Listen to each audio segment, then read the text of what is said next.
Good morning and happy Sunday, everybody. This is my Clearing the Bases episode. I do this every Sunday morning where I just go through all of the topics, all of the open browser tabs, Twitter, bookmarks, things that I found interesting in the past week that didn't quite rise to the level of getting their own video. I am leaving here and heading to a card show this morning, so I'll have that video for you probably tomorrow if there's anything interesting. I also have a pickup video with some awesome pickups probably on Tuesday. Yeah, let's jump right in here. First of all, Clearing the Bases is now sponsored by Just Collect. Just Collect is led by Leighton Sheldon, one of the top buyers of vintage cards and collections in the country. You can fill out their free appraisal form at justcollect.com or email Leighton directly today at leighton@justcollect.com for an offer. And the link is in the description to this video. So let's jump in here. Heritage Auctions just sold this PSA 8.5 1952 Topps Mickey Mantle for $2.4 million. This one was purchased in 2010 for $154,000. So it's gone up 14x or 15x in 14 years, something like that. That's pretty good. Seems like a pretty good investment. Nice looking mantle, too.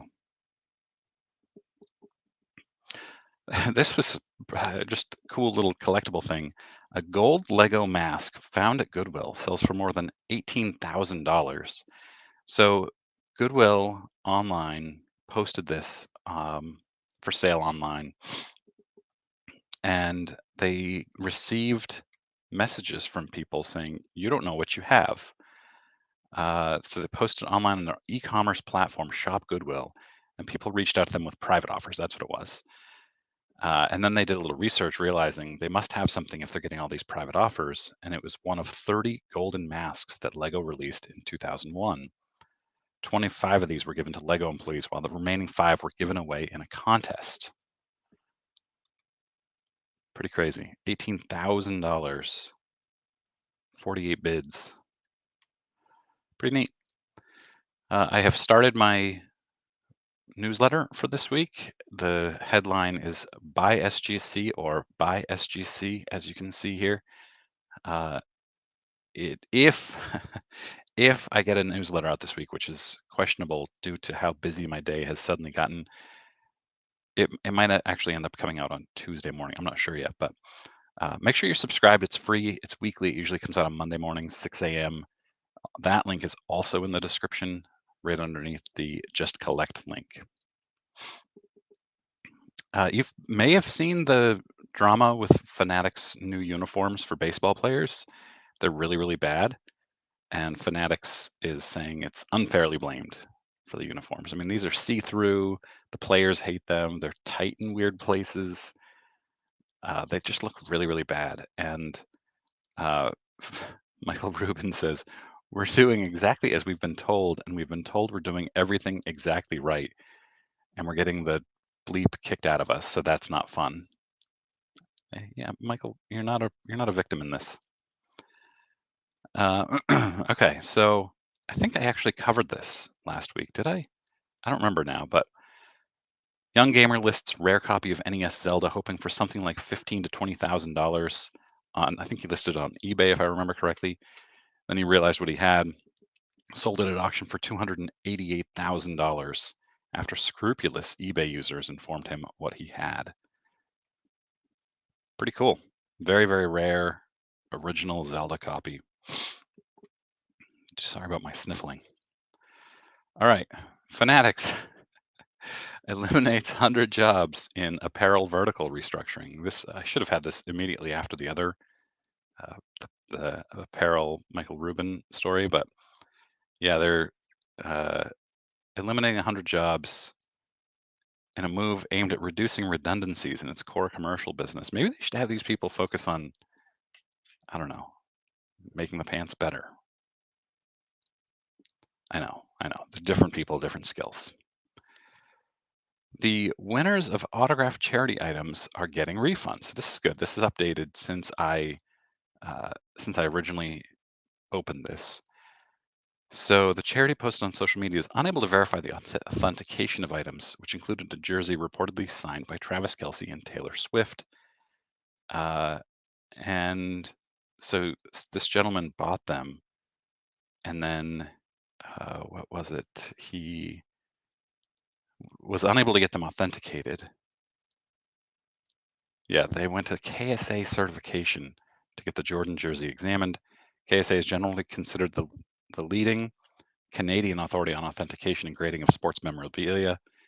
Did not pass the certification process after a thorough examination. So originally, I saved this article because he was requesting his money back, and apparently was not getting it, but he has since then. So this is good news. This day, 35 years ago, actually, this day was a few days ago, it was February 29th.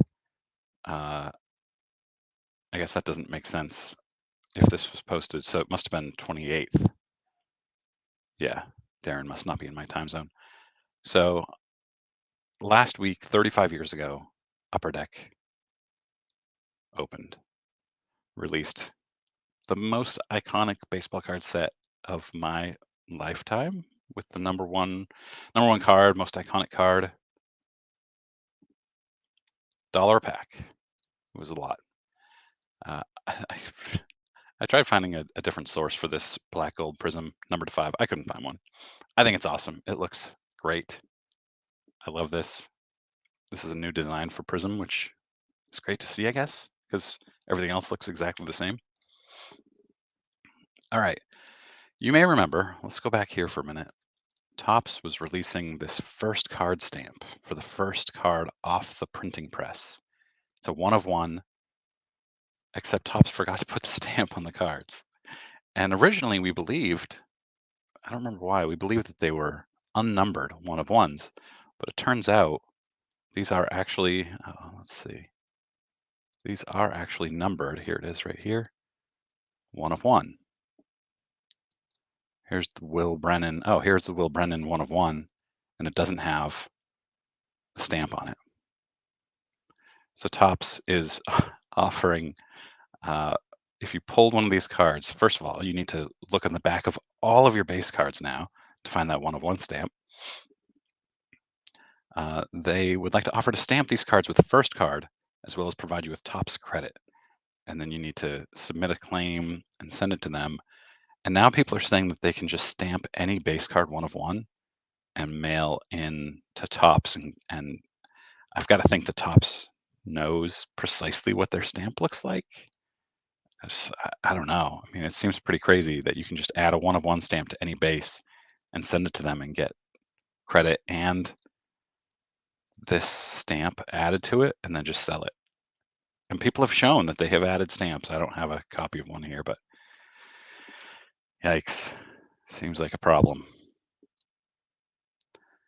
All right, so in this story, this guy, this breaker on Whatnot, breaks a number to 10 Victor Wembanyama card. The seller, though, is not shipping it to the buyer, and the buyer leaves out a very important part of it. The buyer leaves out that his credit card got declined, and the breaker gave him the spot on an IOU. And the buyer did show, or maybe it was the seller, showed a proof that they agree to this IOU. And I'm curious what you think. If you join a break, your credit card gets declined, and you say, I'll, and it's right before the break starts. You say, I'll fix this right after the break. Can I get an IOU? And the breaker says, yeah, that's fine. And they start the break and they open it and they get this very, very valuable card. I assume it's very, very valuable. Should the breaker be obligated to ship the card to the customer? I think yes. I think that I haven't seen anything from Whatnot on this.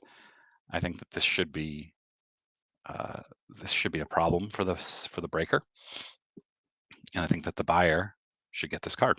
But I'm curious what you think. All right, Darren Rell is selling this Shaq College ID,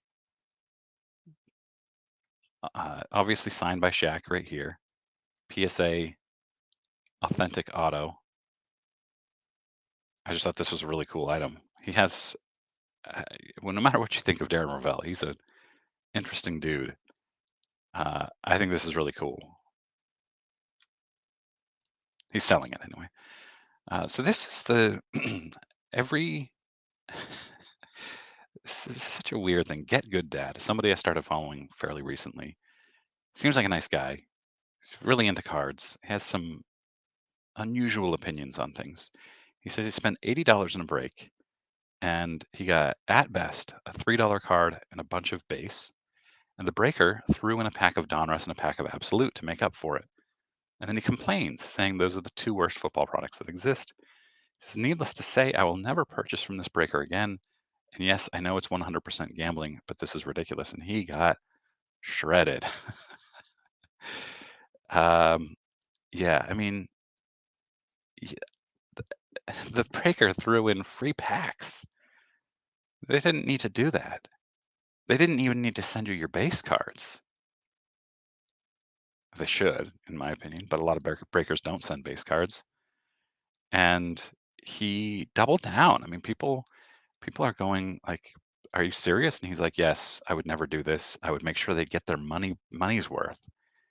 You don't though. You would no, that's not how breaks work. It's gambling. You put in $80, you could get zero back. You could get thousands of dollars.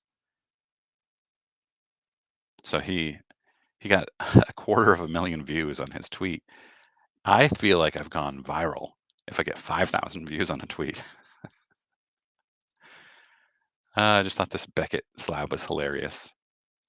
Look at how big this thing is.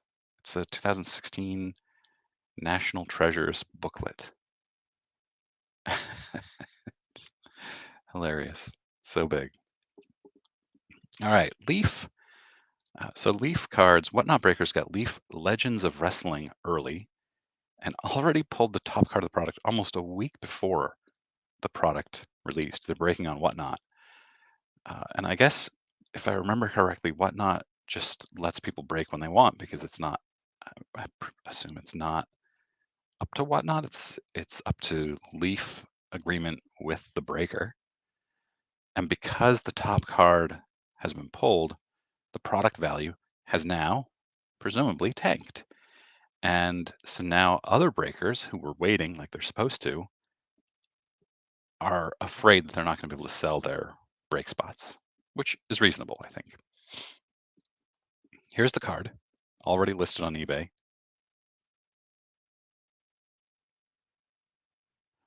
And Leaf responds saying that if a breaker breaks the street date, the date in which they're release the product, the customer will incur loss of upcoming allocations and orders with the potential of losing their account with us.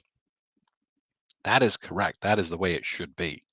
In my opinion, Fanatics, Topps, Panini should all do the same thing. And you can see on various breaking platforms like Whatnot, these guys are receiving their product a week early, roughly, up to a week early, I should say, and they're breaking them immediately because you want to get out there fast. You want to have people see you've got some sort of advantage, and they should be penalized. I always say it wrong. I don't know. Uh, and so Leaf, this tiny little company, is doing it right. I'd love to see Fanatics Topps doing the same thing. Darren Rell was reporting, and by the way, has Darren Rell always been this much of a reporter on collectibles? It feels like he's more into it recently. Makes me wonder. BBCE is now authenticating empty boxes. I mean, I can see why, because empty boxes are outrageously expensive and valuable. And any opportunity to make money when you're BBCE, if they can charge whatever they charge, people will pay it. Why not? Okay, so speaking of semi-viral, 31,000 views on this yesterday. Dan of NYC Taper posted that PSA slabbed a modern reprint as a 1953 Topps. You can see 1953 Topps. This is, of course, an archives card. Topps Baseball Archives, the Ultimate 1953 series. And Golden had it up for auction at that time. Ken Golden responded, as he does, saying that PSA card, he gets so annoyed when PSA makes mistakes and he gets blamed for them. This is why I think he's very happy that if the rumors are true, and I know they are, that Golden is about to get sold to another online marketplace. PSA card obviously mislabeled the card because it was obviously a Topps archive card. Card was direct listed into a weekly auction, which PSA Vault account holders were able to do, and they pulled it. He says as soon as we noticed it, they pulled it. They noticed it when they got tagged in this post. As previously mentioned, Golden employees do not see, touch, nor are they aware of these items before they are direct listed from the vault into a weekly auction. Yeah, and then he goes on to say, it looks like over 180,000 1953 Topps cards have been graded by PSA. While something like this looks foolish, it looks like a 1 in 180,000 human error by a single employee and easy to spot and correct. Not defending, just putting in perspective. And ultimately, he's right. I mean, they grade over 1 million cards per month. They're going to make some mistakes, but these mistakes are so wild sometimes. And it makes you think about what's happening with PSA and their quality control. Okay, so Darren Rell again. Incredible to see the rise of the 1952 Mickey Mantle, which is true. It has gone way up. But he uses an unusual comp here. This Mantle SGC5 sold for $135,000. 3 months ago, an SGC5 sold for less than half that at $56,400. So this is a really nice looking, almost like a diamond cut, almost like a slant cut, but it's nice, fairly nicely centered, nice corners, edges, looks great. SGC5. And for some reason, he's saying that this card has gone up more than double in 3 months. And I went to validate this, and somebody else actually has for me. M&T Trading found that $56,400 sale, and you can see why. First of all, it's an old slab, the old label, which are less valuable for some strange reason, and the centering is way off. So it's a bad comp. And then he also says, "Hey, look, this mantle at $135,000 is actually way down.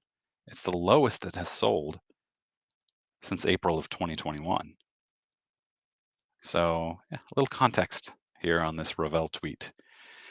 Lastly, the most interesting thing, if you're into The Sopranos, which I am very much into The Sopranos booth from the final episode is up for sale on eBay in the Holston's booth. Let me see, Holston's in Bloomfield, New Jersey. Currently renovating our booths. Lifetime chance to own the original booth the Soprano family sat in for the final scene. If you haven't watched it, you should go watch it. I'm not going to spoil the ending for you or anything, but and it says this booth reserved for the Sopranos family. And people go and they sit in this booth, or they did until now, get their picture taken, which I would have loved to have done. It seems silly, but I love The Sopranos. Current bidding is at $82,000. I will be following this. I have it set to watch, and I will report back on what that goes for. All right, thanks very much for watching. Have an awesome weekend, everybody.